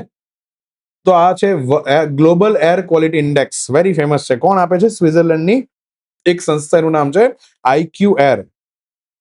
આ પણ યાદ રાખવાનું છે. તો પહેલું સ્વિટ્ઝરલેન્ડની સંસ્થા છે, બીજું IQ એર નામની સંસ્થા છે. કયો ઇન્ડેક્સ આપે છે? ગ્લોબલ એર ક્વોલિટી ઇન્ડેક્સ, વિશ્વ હવા ગુણવત્તા અહેવાલ. આની અંદર ભારતનો રેન્ક કેટલામો છે? છઠ્ઠો રેન્ક છે. પહેલા નંબર પર આ કોણ છે? પાકું છે. અને આ માત્ર ને માત્ર PM 2.5 ના સ્તરને ધ્યાનમાં લે છે. અને 40,000 થી વધારે જે મોનિટરિંગ સ્ટેશન એનો ડેટા એનાલાઇઝ કરીને આ વહીવટ જે છે આખો કરે છે. અને અમેરિકાનો ક્રમ કેટલામો છે? 120મો ક્રમ છે, યાદ રાખજો. ચાલો, તો ભારતને છઠ્ઠો રેન્ક મળ્યો છે આની અંદર પ્રદૂષણમાં. તાજેતરમાં સુપ્રીમ કોર્ટનો એક ચુકાદો આવ્યો અને એની અંદર ધાર્મિક પરિવર્તન જે વ્યક્તિ કરે છે એ વ્યક્તિને કઈ કેટેગરીમાંથી બાકાત રાખવામાં આવશે, મતલબ એનો કયો દરજ્જો ગુમાવી દેશે, એની પર તાજેતરમાં ચર્ચામાં આવી છે, હે ને? તો એની સ્પષ્ટતા સુપ્રીમ કોર્ટે કરી દીધી છે કે SC નો જે દરજ્જો છે, શેડ્યુલ કાસ્ટ, દલિત હોવાનો જે દરજ્જો છે. હવે મને આન્સર આપો ભાઈ, આ જે શેડ્યુલ કાસ્ટ એટલે કે જે દલિતો છે, દલિતો કેમ બન્યા? કયા ધર્મની આ વાહિયાત વસ્તુ છે? તો એ હિન્દુ ધર્મની વ્યવસ્થા છે. કે ભાઈ હિન્દુ ધર્મની અંદર જ્યારથી જાતિવાદ ઘૂસી ગયો. અચ્છા, હિન્દુ ધર્મમાં જાતિવાદ ક્યારથી ઘૂસ્યો? ઉત્તર વૈદિક કાળથી ઘૂસ્યો, યાદ રાખજો. ઉત્તર વૈદિક કાળથી આ જાતિવાદી વ્યવસ્થા ઘૂસી ગઈ. અને બ્રાહ્મણ, ક્ષત્રિય, વૈશ્ય અને શૂદ્ર એમ કરીને આપણે સમાજને અલગ અલગ કેટેગરીમાં ડિવાઈડ કર્યો. અને આની અંદર જે ન હોય એને દલિત કહેવાય. પણ હું એમ કહું છું કે બધું હિન્દુ ધર્મ સાથે જોડાયેલું છે ને, હિન્દુ ધર્મ સાથે જોડાયેલું છે ને. હા, હવે હું એમ કહું કે કોઈ એવો વ્યક્તિ છે જે હિન્દુ ધર્મનો છે, કોઈ એવો વ્યક્તિ જે હિન્દુ ધર્મનો છે, પોતાનું ધર્મ પરિવર્તન કરી મુસ્લિમ બની જાય, શું બની જાય? અથવા ખ્રિસ્તી બની જાય, શું બની જાય? ખ્રિસ્તી બની જાય. તો હવે જ્યારે હિન્દુમાં હતો ત્યારે દલિત હતો, પણ જ્યારે ધર્મ પરિવર્તન કર્યું તો શું હવે એ દલિત રહેશે કે નહીં રહે? આની પર સુપ્રીમ કોર્ટે સ્પષ્ટતા કરી કે દલિત નહીં રહે, એસસી નો દરજ્જો ગુમાવી દે, કારણ કે હવે એને ધર્મ ચેન્જ કરી નાખ્યો. અને જે મુસ્લિમ ખ્રિસ્તી ધર્મમાં કન્વર્ટ થઈ રહ્યા છે, ભાઈ તમે સમજો તમારા ધર્મમાં ક્યાં જાતિવાદી વ્યવસ્થા છે, તો તમને શું કરવા એસસી નો બેનિફિટ મળે? પછી આ વ્યક્તિ એમ કે હું એસસી નો છું અને હવે મને બી એસસી એસટી એક્ટ જે છે, એટ્રોસિટી એક્ટ લાગુ પડે, મને ફાયદો મળે, નોન બેલેબલ કોઈને બી હું નાખી શકું જેલમાં. આ નહીં મળે ભાઈ, સોરી બ્રો. ધર્મ પરિવર્તન કર્યું, મુસ્લિમ ને ખ્રિસ્તી ધર્મમાં ગયા, હે ને, અને હિન્દુ ધર્મ છોડ્યો, તો તમને જે દલિત હોવાને કારણે જે બેનિફિટ્સ મળતા હતા એ નહીં મળે, હે ને, યાદ રાખજો. સો આ બધું કેમ ચાલુ થયું? આંધ્રપ્રદેશમાં એક કેસ બન્યો. આંધ્રપ્રદેશમાં એક ભાઈ, નામ હતું ચીથડા આનંદ. શું નામ હતું? ચીથડા આનંદ. મૂળ જે આંધ્રપ્રદેશના એક માદિગા નામના સમુદાયમાંથી ભાઈ બિલોંગ કરતા હતા, અને માદિગા કમ્યુનિટી આંધ્રપ્રદેશની અંદર શેડ્યુલ કાસ્ટમાં છે. તો જન્મો ત્યારે શેડ્યુલ કાસ્ટ હતો. આગળ જઈને એને ખ્રિસ્તી ધર્મ વાલો લાગ્યો તો ખ્રિસ્તી ધર્મ કન્વર્ટ થઈ ગયો. પછી એક વખત રવિવારે ખ્રિસ્તી ધર્મમાં ચર્ચમાં ક્યાંક પ્રાર્થના કરતો હતો અને એમની સાથે કોઈ ગુંડાઓ આવી અને એની સાથે જાતિ આધારિત દુર્વ્યવહાર કર્યો. એટલે આ ભાઈ પહોંચ્યો પોલીસ સ્ટેશનમાં અને કીધું કે ભાઈ હું તો દલિત છું, એસસી એસટી એક્ટ પ્રમાણે જે છે મારા ઉપર જેને જેને દુર્વ્યવહાર કર્યો છે એની પર એફઆઈઆર નોંધવામાં આવે. હવે એસસી એસટી એક્ટ કાનૂન જે છે બહુ જ પાવરફુલ કાનૂન છે, દલિતોને બચાવે છે. તો હવે અહીંયા પોલીસ જે છે એને એફઆઈઆર તો કરી દીધી, પોલીસે એફઆઈઆર કરી દીધી. એટલે હવે જે વ્યક્તિ ઉપર એને આરોપ મૂક્યો છે ને, હવે એને જેલમાં જતું રહેવાનું. આરોપ સાબિત ન થાય ત્યાં સુધી જેલમાં રહેવાનું, અને બેલ નહીં મળે. આમાં શું નહીં મળે? બેલ નહીં મળે. એટલે આ આરોપીઓ એને બી વિચાર્યું કે ભાઈ અમે માનો ચાલો દુર્વ્યવહાર કર્યો ના કર્યો પછીનો પ્રશ્ન છે, પણ આ ભાઈ અમારી પર જે આરોપ લાગ્યો છે, પોતે છે તો ક્રિશ્ચિયન, ભાઈ જે તે સમય હિન્દુ હતો ત્યારે દલિત હતો, હવે તો દલિત કહેવાય. સો અલ્ટિમેટલી આંધ્રપ્રદેશના હાઈકોર્ટનો સંકલ્પ કરી આરોપીઓ કીધું કે ધર્માંતરણ બાદ આનો છે ને, આને એસસી એસટી એક્ટ નો ફાયદો ન મળવો જોઈએ, આનો એસસી નો દરજ્જો છીનવો ભાઈ. સો હાઈકોર્ટે એમની સંમતિ આપી અને એફઆઈઆર રદ કરી. અને અહીંયા જે છે આંધ્રપ્રદેશની હાઈકોર્ટ જે છે એને એફઆઈઆર શું કરી? રદ કરી દીધી. પછી આ કેસ સુપ્રીમ કોર્ટમાં ગયો. સુપ્રીમ કોર્ટે પણ આ ચીથડા આનંદ વિરુદ્ધ આંધ્રપ્રદેશ રાજ્ય કેસમાં પણ સેમ વાત ચાલુ રહી કે જો કોઈ વ્યક્તિ પોતાનું ધર્મ પરિવર્તન કરે છે તો એસસી નો દરજ્જો ગુમાવી દેશે, હે ને બ્રો? ધ્યાનથી સમજો. સો ન્યાયાધીશ પ્રશાંત કુમાર મિશ્રાના નેતૃત્વ બેન્ચે આદેશ આપ્યો છે. આ શેડ્યુલ કાસ્ટ ઓર્ડર 1950 ની કલમ 3 આધારિત જે છે સુપ્રીમ કોર્ટે સ્પષ્ટતા કરી દીધી છે કે જો કોઈ આ 3 ધર્મ લોકો, હિન્દુ હોય, બૌદ્ધ હોય, શીખ હોય, અને મુસ્લિમમાં અથવા તો ખ્રિસ્તી ધર્મમાં જો રૂપાંતરણ કર્યું તો તમને એસસી નો દરજ્જો નહીં મળે. કોઈ મુસ્લિમ હોય તો ક્યારેય એસસી નહીં રહી શકે. દલિત મુસ્લિમ જેવું કઈ હોય જ નહીં ભાઈ. સુપ્રીમ કોર્ટે સ્પષ્ટતા કરી દીધી ભાઈ, બહુ મોટી વાત છે, યાદ રાખજો. સો હવે ખ્રિસ્તી અને ઇસ્લામ ધર્મ જે છે એનું રીઝન છે કારણ કે આ લોકોએ જાતિને કોઈ માન્યતા આપી જ નથી, જાતિવાદ આની અંદર છે જ નહીં, તો ખોટે ખોટો એસસી ના દરજ્જાનો ફાયદો એને નહીં મળે. આ વાત છે એસસી કેટેગરી માટે. ઓકે, ધ્યાન સમજો. અને વળી પાછો જો તમારે રિટર્ન એસસી કેટેગરીમાં આવવું હોય તો પોતાનો ધર્મ પહેલા તો પાછો લઈ લો, હિન્દુ ધર્મમાં આવી જાઓ. અને હિન્દુ ધર્મમાં એવા પછી પણ અલગ અલગ 3-4 કસોટીઓ આને કોર્ટે કીધી છે સાબિત કરવી પડશે. બેઝિકલી તમારે સાબિત કરવું પડશે કે ભાઈ હું ખરેખર હિન્દુ ધર્મમાં આવી ગયો છું. હવે હું બધી જૂની ઉપાસનાઓ મેં ભૂલી દીધી, હું હિન્દુ ધર્મમાં આવી ગયો છું. એ ઉપાસનાઓ બધું સાબિત કરવું પડશે કે હું આટલા દિવસ મંદિરમાં જાઉં છું, નામ કરું છું, તેમ કરું છું, આ ટીલા ટપાલા જે કરું છું. અલ્ટિમેટલી ત્યારે જ જે છે એસસી નો દરજ્જો પાછો મળશે, નહીં તો નહીં મળે, યાદ રાખજો. ઓકે, ચલો. તો ધર્મ પરિવર્તન કર્યું, એસસી નો દરજ્જો ગુમાવી દેવામાં આવશે. આગળ વધીએ. લેબેનોનની કઈ નદી ઉપર હમણાં તાજેતરમાં ઇઝરાયલે હુમલો કર્યો કે એના કારણે લેબેનોન નામનો જે દેશ છે એનો ઉત્તરનો ભાગ અને દક્ષિણનો ભાગ જે છે બંને કપાઈ ગયા. બંને વચ્ચેનો કોન્ટેક્ટ જ જતો રહ્યો, કારણ કે બંને વચ્ચેનો કોન્ટેક્ટ કરતો એક બ્રિજ હતો, એ જ ઇઝરાયલે ઉડાડી દીધો. તો કઈ નદી ઉપર બ્રિજ ઉડાડ્યો છે યાદ રાખજો. તો નામ છે લિટાની નદી. કઈ નદી?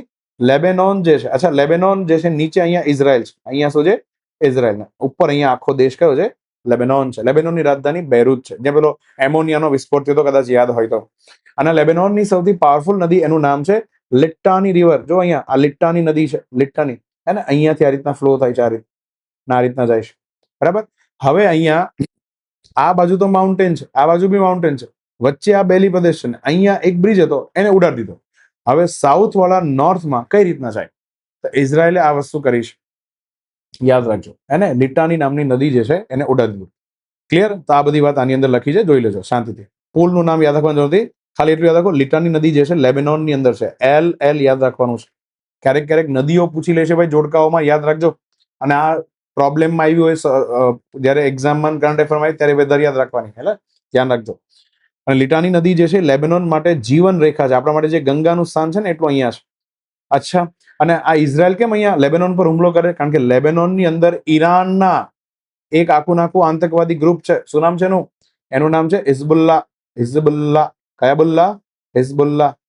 ભાઈ 3 યાદ રાખવાના છે ને. હિઝબુલ્લા, પછી હુતી અને હમાસ. બરાબર? આ 3 છે. 3 કોને પાડ્યા હતા? ઈરાને પાડ્યા હતા. હે ને? સુલેમાની યાદ છે ને? કાસિમ સુલેમાની આઈડિયા આપ્યો હતો કે એક રાખીએ આપણે હિઝબુલ્લા. હિઝબુલ્લા ક્યાં છે? લેબેનોનમાં છે. હુતી ક્યાં છે? યમનમાં છે. અને હમાસ ક્યાં છે? ગાઝા પટ્ટીમાં છે. ઇઝરાયલ આ 3 સાથે લડી રહ્યું છે. અને સાથે સાથે ઈરાકમાં પણ એક ગ્રુપ બનાવ્યું છે ઈરાને. ઈરાકમાં એનું નામ શું છે? એનું નામ છે શિયા મિલિશિયા ગ્રુપ. શિયા મિલિશિયા ગ્રુપ. તો 4 સાથે ઇઝરાયલ એક સાથે લડી રહ્યું છે. અને આ બધાને સંયુક્ત રીતે શું કે આ બધું ભણાવી ગયો છું ભાઈ, આ બધું ભણાવી ગયો છું. જોજો આગળના વિડીયો તો આઈડિયા આવશે. આ 4 શું કહેવાય? Axis of resistance. Axis of resistance. અને પ્રતિરોધ કરવા માટેના બધા દેશોનો સમૂહ. આવજો. યમનની અંદર ઈરાનના હુતીઓ છે, અને અહીંયા યમનમાં હુતીઓને આદેશ આપે ઈરાન કે બાબ અલ મંદાબ નામની સામુદ્ર ધુની જે છે એને તું બંધ કરી દે તો દુનિયાભરમાં પેનિક અટેક આવી જાય. આપણામાં બી લોકડાઉન ભલ મોદાય ના પડી લાગી જાય. પડી સમજ? યાદ રાખજો. આગળ વધીએ. એલન મસ્ક કાકા જે છે એને હવે એઆઈ ની ચિપ્સ નું ઉત્પાદન વધારવા માટે એક સેમિકન્ડક્ટર ઇનિશિયેટિવ ચાલુ કર્યું છે. એનું નામ શું છે? તો તાજેતરમાં આ નશેડી ગંજેડીએ ટેરાફેબ નામનો પ્રોજેક્ટ લોન્ચ કર્યો છે જે એઆઈ ચિપમાં ક્રાંતિ લાવશે. એલન મસ્કે કીધું છે આ ટેરાફેબ પ્રોજેક્ટ જે છે એ અમેરિકાના ટેક્સાસ, અમેરિકા જે છે ને આખો અમેરિકા દેશ હે ને ભાઈ, એમાં નીચે અહીંયા છે ટેક્સાસ, દક્ષિણનો દેશ છે ટેક્સાસ. એના ઓસ્ટિન શહેરમાં જે છે એઆઈ ચિપ જે છે બનાવવામાં આવશે. હે ને? તો ઉત્પાદનની અંદર ટેસ્લા, સ્પેસએક્સ અને એક્સએઆઈ ખબર ને, જેને ગ્રોક નામનું ટૂલ બનાવ્યું છે. યાદ રાખજો, આવું પણ પૂછી લેશે. જેમ ચેટ જીપીટી જે છે ઓપન એઆઈ દ્વારા બનાવવામાં આવ્યું છે, એમ ગ્રોક જે આપણે ટ્વિટરમાં યુઝ કરીએ છીએ એ એક્સ એઆઈ નામની કંપની દ્વારા બનાવવામાં આવ્યું છે. યાદ રાખજો, એક્સ એઆઈ. તો 3 ની અંદર જે છે આની પોતાની ચિપ જે છે યુઝ થશે. લક્ષ્ય એ છે કે વધતી જતી દુનિયામાં જે એઆઈ ચિપની માંગ જે છે એને પણ આ પૂર્ણ કરશે. જોયું? મારા દીકરા બનાવવા માંડ્યા. કારણ કે અત્યારે દુનિયાભરને ચિપ કોણ પ્રોવાઈડ કરે છે? TSMC, Taiwan semiconductor manufacturing company. આ એનો એક વિકલ્પ બનાવવા માંગે છે. એલન મસ્ક બનાવવા માંગે છે એક વિકલ્પ કે હારું બધા તાઇવાન ઉપર ડિપેન્ડ ચાલશે નહીં. ચલો, તો ટેરાફેબ નામનો પ્રોજેક્ટ છે, યાદ રાખજો. એક યુવાન પેરા એથ્લીટ જે તાજેતરમાં એક રાષ્ટ્રીય કાર્યક્રમમાં શોર્ટપુટ નામની જે ગેમ છે એમાં ગોલ્ડ મેડલ જીત્યો. શોર્ટપુટ ખબર ને, પેલો દડો ફેંકે, શોર્ટપુટ. હે ને? સો આ યુવાન એટલે મતલબ આ યુવાન એટલે યંગ, એમ યુવતી છે, આમ તો યુવતી છે, હે ને? યુવતી પેરા એથ્લીટ પ્લેયર છે. એમણે બેઝિકલી એવોર્ડ જીતો. તો શું નામ છે? તેનું નામ છે રિયા સોલંકી. હે ને? જો એક આખો નાખો હાથ નથી છતાં તાજેતરમાં પેરાશૂટની અંદર ગોલ્ડ મેડલ જીતો. સો નેશનલ પેરા એથ્લેટિક ચેમ્પિયનશિપ આપણે વાત કરી ગયા ભુવનેશ્વરના કલિંગા સ્ટેડિયમની અંદર ચાલી રહી છે. આની અંદર મેરઠની જે છે 19 વર્ષની ખેલાડી જે છે એના દ્રઢ નિશ્ચય અને સ્થિતિસ્થાપકની મિસાલ જાહેર કરી. જન્મથી કોણીની નીચેનો ભાગ નથી છતાં અને શોર્ટપુટ નામની જે ગેમ છે એમાં ગોલ્ડ મેડલ પ્રાપ્ત કર્યો છે. કોણે? રિયા સોલંકીએ. અને 2018 થી તાલીમ શરૂ કરી હતી અને તાજેતરમાં એને એનું ફળ મળ્યું છે. લાંબા સમય ક્યારેક ક્યારેક ફળ મળે, તમારે સતત પ્રયત્ન કરતા રહેવા પડે. બસ આ જ બીજો છે, બીજું કોઈ ઓપ્શન નથી તમારે સક્સેસફુલ થવું હોય તો. બરાબર? લાંબા ગાળાના પ્રયત્ન કરવા પડે. રિયા સોલંકી. ચાલો, ફેબ્રુઆરી 2026 માટે આઈસીસી દ્વારા ફેબ્રુઆરી મહિના દર મહિને આઈસીસી જે છે ને એ મહિનાનો શ્રેષ્ઠ પ્લેયર કોણ છે એનો એક એવોર્ડ આપે. સો ફેબ્રુઆરી મહિના માટે ICC men's player of the month કોને જાહેર કરવામાં આવ્યો છે? તો તાજેતરમાં પાકિસ્તાનનો આ હે ને, જો તમે વિચારો આના નખરા જુઓ, આ હાથમાં બેટની જગ્યાએ ગન લઈશ, પછી એમ કે અમારામાં આતંકવાદી ઓછા નથી, માહિતી ઓછા થાય. શું કરો તમે? આ બેટ હાથમાં લઈને ધાર આ બધું શું દેખાડો તમે? તમે કોને શું સૂચના આપો? તમારી પાસેથી આગળની પેઢી શીખશે. આ કરવાનું હોય, હાથમાં આમ બંદૂક લઈને કરવાના, દેખાડે છે કે તમારા નસે નસમાં આ વસ્તુ ભૂલે છે સાલાઓ આતંકવાદીઓ. સો સાહેબજાદા ફરહાન જે છે એમને જે છે બેઝિકલી આઈસીસીએ પ્લેયર ઓફ ધ મંથ જે છે એનો એવોર્ડ આપ્યો છે. અને T20 વર્લ્ડ કપનું એમનું સારું પ્રદર્શન હતું અને એમણે વિરાટ કોહલીનો બી રેકોર્ડ તોડ્યો. 7 T20 વર્લ્ડ કપની જે હમણાં મેચ રમાણી ને 383 રન ફટકારા અને વિરાટ કોહલીનો રેકોર્ડ જે છે એને તોડી નાખ્યો છે. આંતરરાષ્ટ્રીય ક્રિકેટમાં આ મોટી સિદ્ધિ કહેવાય છે. વધારે રન બનાવવામાં નંબર 1 ઉપર હતા ભાઈ. હે ને? અને T20 વર્લ્ડ કપમાં પાછો 2 સદી ફટકારનાર પણ આ પ્રથમ ખેલાડી છે. બરાબર? તો ખૂબ સારું રમે છે, નો ડાઉટ.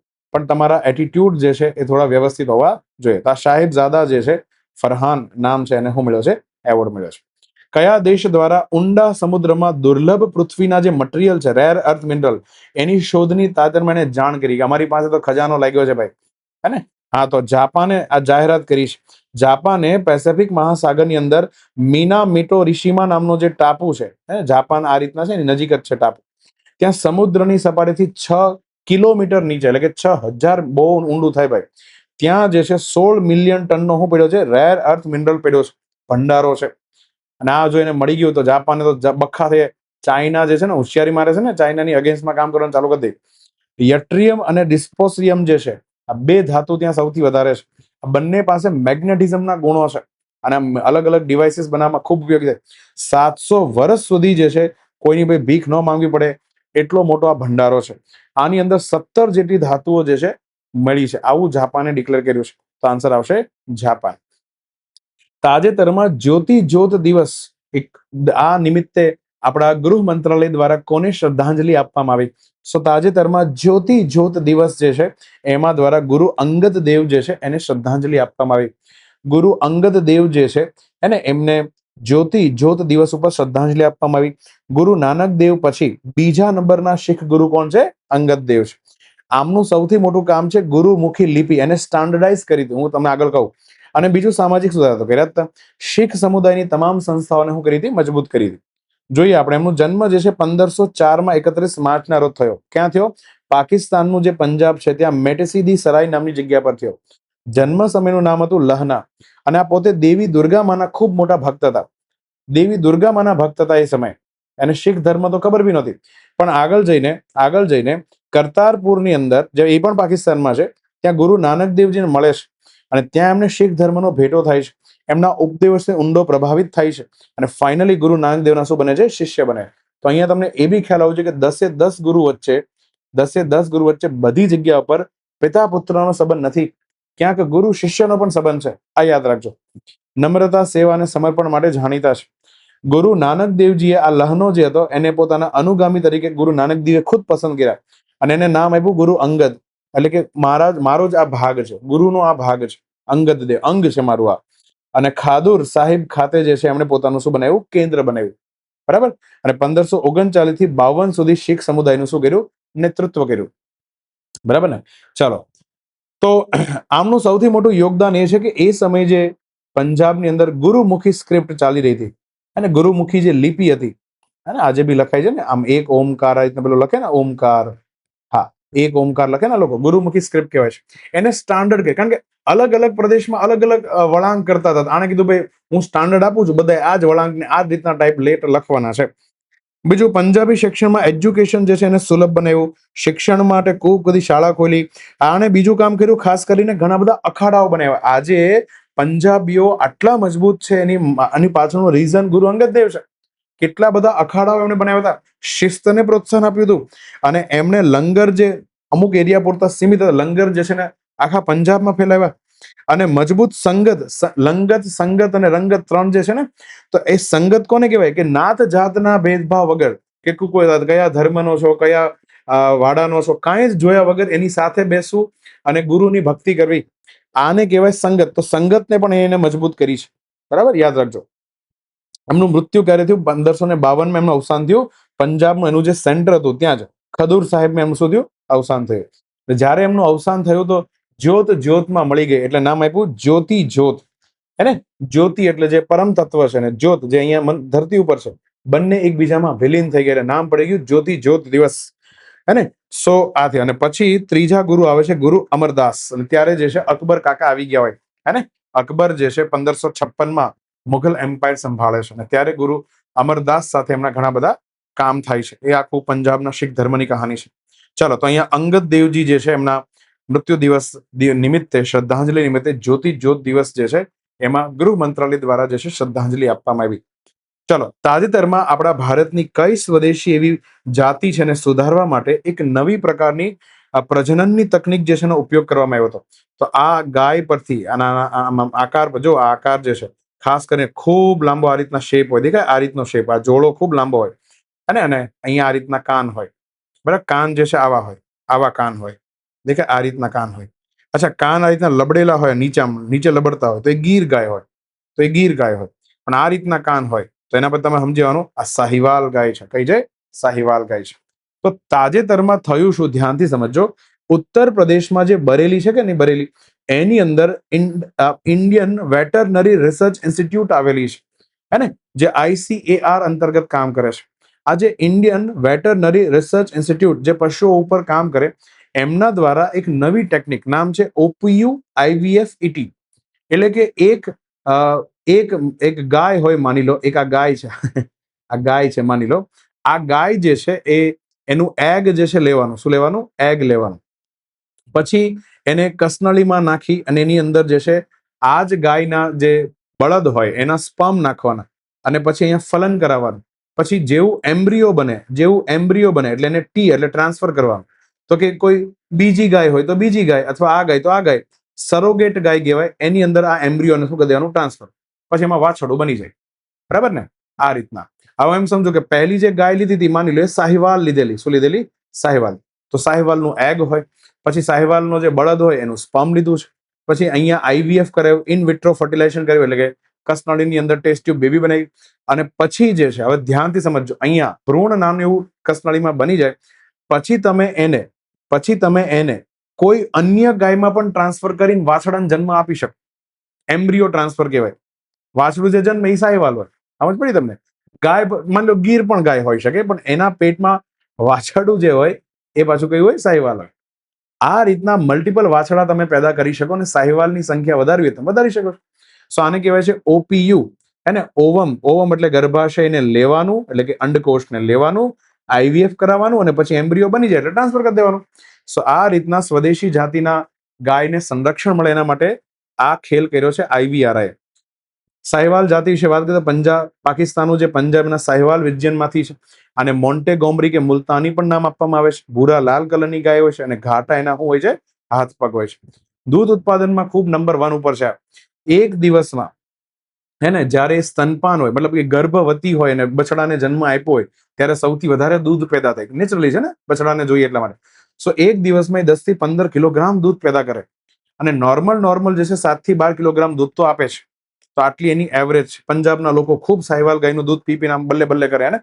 અને સૌથી મોટો ખેલ આનો એ છે કે ગરમી સહન કરવાની ખૂબ એની પાસે ક્ષમતા છે. યાદ રાખજો, જ્યારે ઉનાળાનો સમય આવે દૂધનું ઉત્પાદન ઘટી જાય. આ એક નિયમ છે. બરાબર ને? બીજું, આની પાસે પરોપજીવી અને રોગો સામે બી આજે ફૂટ એન્ડ માઉથ ડિઝીઝ જે બધા થતા હોય છે એમાં બી એની સંરક્ષણ કરવાની ક્ષમતા છે. અને એશિયા, આફ્રિકા અને કેરેબિયનમાં બી આનું એક્સપોર્ટ કરવામાં આવે છે. સો વેરી ઇમ્પોર્ટન્ટ છે સાહિવાલ ગાય. તો સાહિવાલ ગાય જે છે એના બછડાઓને જન્મ આપવા માટે IVRI નવી ટેકનિક જે છે ડેવલપ કરી છે. રાષ્ટ્રીય સ્તરની બેડમિન્ટન ચેમ્પિયનશિપનું આયોજન કરવા માટે નોર્થ ઇસ્ટના કયા રાજ્યની પસંદગી કરવામાં આવી છે? પહેલી વખત એ રાજ્ય છે એનું નામ છે સિક્કિમ. સિક્કિમમાં પહેલી વખત આવી નેશનલ લેવલની કોઈ ચેમ્પિયનશિપનું આયોજન થઈ રહ્યું છે. ઇમ્પોર્ટન્ટ છે. સો તાજેતરમાં 39મી જુનિયર રાષ્ટ્રીય બેડમિન્ટન ચેમ્પિયનશિપ ફૂલ રેકેટ અંડર-19 ની પહેલી વખત જે છે સિક્કિમમાં એનું આયોજન થયું. સિક્કિમમાં પહેલી વખત જે છે કોઈ રાષ્ટ્રીય સ્તરના કાર્યક્રમો, બાકી કોઈ દિવસ ત્યાં આયોજન થતું નથી, કારણ કે બહુ દુર્ગમ રસ્તાઓ છે, પહોંચવું અઘરું પડે છે. તો 14 થી 21 નવેમ્બર વચ્ચે ટોચના જે અંડર-19 જુનિયર ખેલાડીઓ જે છે આની અંદર ભાગીદાર લેશે. આ આખું આયોજન બેડમિન્ટન એસોસિએશન ઓફ ઇન્ડિયા દ્વારા જે છે કરવામાં આવી રહ્યું છે. હે ને? PV સિંધુ બેડમિન્ટન, યાદ? હા. તો જુનિયર હવે બધા પ્લેયરો જે આમાં ભાગ લેશે. બની શકે નેક્સ્ટ પ્લેયર આમાંથી કોઈ આવે. બરાબર?